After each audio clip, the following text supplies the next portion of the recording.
I want to just put what I'm going to say about writing letters into context.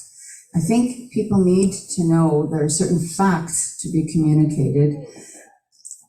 And for some years, I think we've ignored some of the signs of how serious the anti-Semitism is. Some of us have been trying to get this message out.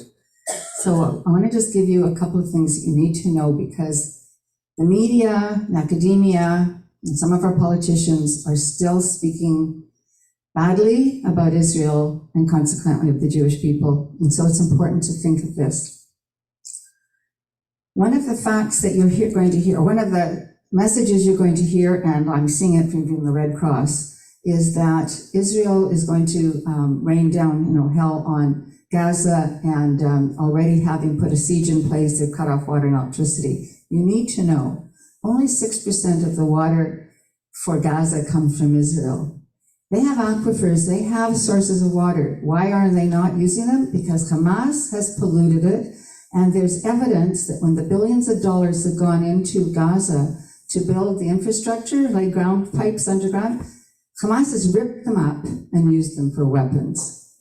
They're saying they have no fuel. Well, what do you think powers the rockets? So please speak up, because we are being blamed for things that are absolutely not true, which has always been the case. But right now, with the call for humanitarian aid, pay attention to what's being said. Netanyahu asked 1 million Arabs to go south. Who's blocking them? Egypt. They are not being allowed to leave, number one, unless they've got certain papers, and number two, Hamas doesn't want them to leave and is saying they can't leave. But that's not the message that the media is carrying. So these are some of the things you need to know to quote. My daughter, who's doing an MBA this year, and I was explaining to me about correlation and causation last night. So I think I surprised you that I actually knew some of this. There may not be a causation, but there is a direct correlation between the anti-Semitic faculty, the pro-Palestinian, anti-Israel academic activities and student-driven activities, and even the DEI activities on university campuses, and the danger to Jewish students. A study last year came out saying universities, which are the highest level of DEI activity and anti-Israel activity, the Jewish students were most in danger. So I am suggesting that one of the places to write is to the university presidents. On Monday the 16th, there will be 2 protests. Presumably they'll go ahead. They'll have copies of the notice at York University, and I think the other one is McGill, but York for sure, there is a pro-Palestinian rally taking place. So write to the presidents as soon as you can, post-Shabbat, to ask that they stop this. There is no reason to allow what is a pro-Hamas rally. What CAF is going to do, that's the Canadian Anti-Semitism Education Foundation.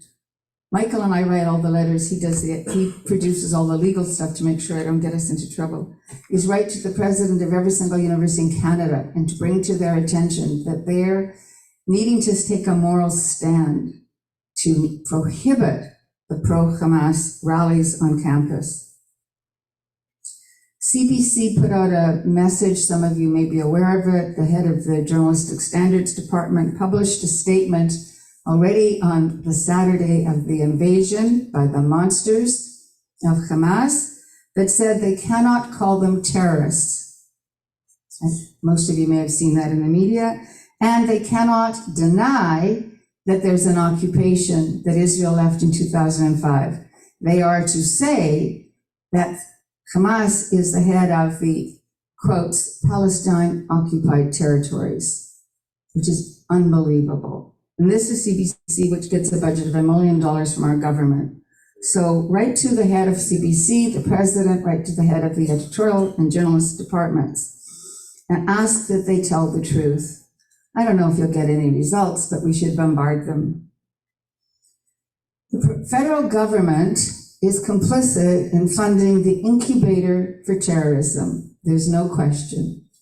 If you're funding UNRWA, the United Nations Relief and Works Agency, you are funding the training of children to believe, number one, that Israel's illegal or doesn't even exist, because you won't find it on any maps in Palestinian Authority authorized schools. Instead, you will see only the land called Palestine, and the children are taught that they should kill a Jew and be rewarded in heaven. And they are rewarded. For every Jew that an Arab Palestinian kills, if they're lucky and get arrested and are in an Israeli jail where they will do well, they get a salary, and they get a salary for life, and they get cost of living increases. And there's a table I can show you of how much they get per murder. If they are killed, their family is rewarded. So right to the federal government, we have got to cease funding UNRWA. We were not funding it under the Harper government. It was restored and increased on 2 occasions in the last couple of years by the Liberal government. And whatever you think about politics, whatever your political persuasion, it doesn't matter. Now is the time to demand that the government cease funding UNRWA. These schools are breeding grounds. It's almost possible to feel bad for some of these terrorists because they don't know anything else. They've been fed it since they were born, that they should kill a Jew. CAF has also identified a couple of other places to write. Michael drafted an amazing letter to, is it the Halton Board? It's the Hamilton Board. Hamilton Board of Education. I'll just, yeah, do you want to mention it? For 30 seconds. Then come to the mic, otherwise they won't hear you here or here.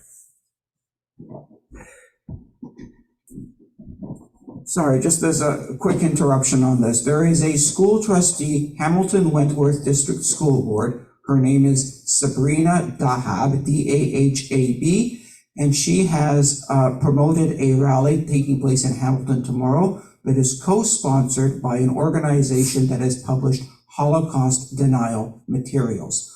I have it fully documented. We've sent a letter to the chairman of the Hamilton Wentworth District School Board, Don Danko, and we invite everyone who's interested to approach me, and I can give you the requisite information so you can also add your voice to this matter.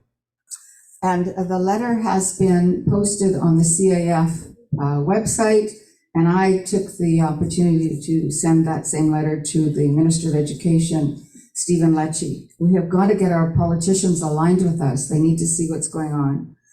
We've also drafted a letter to the Ontario NDP and the local NDP Hamilton Centre constituency. Some of you might be aware that a person really recently elected, I guess last November, to the provincial parliament, Sarah Jama, has stood by Hamas. She's posted really evil, terrible statements. She was asked by her leader, Marit Stiles, to take them down. She has not. And this is the first time in Canada our premier has actually asked for a member of parliament to resign. She has not. She wrote a very wimpy apology. She needs to go. So you could also consider writing to the NDP. There are many more. We will continue to post them on our website. I invite you to check it out. I'm sure you're following other Jewish media. And I just want to end with one thing that came to my attention yesterday. There is a community-wide Havdalah service tonight at 8 o'clock at Adath Israel, and everybody's invited. Good question.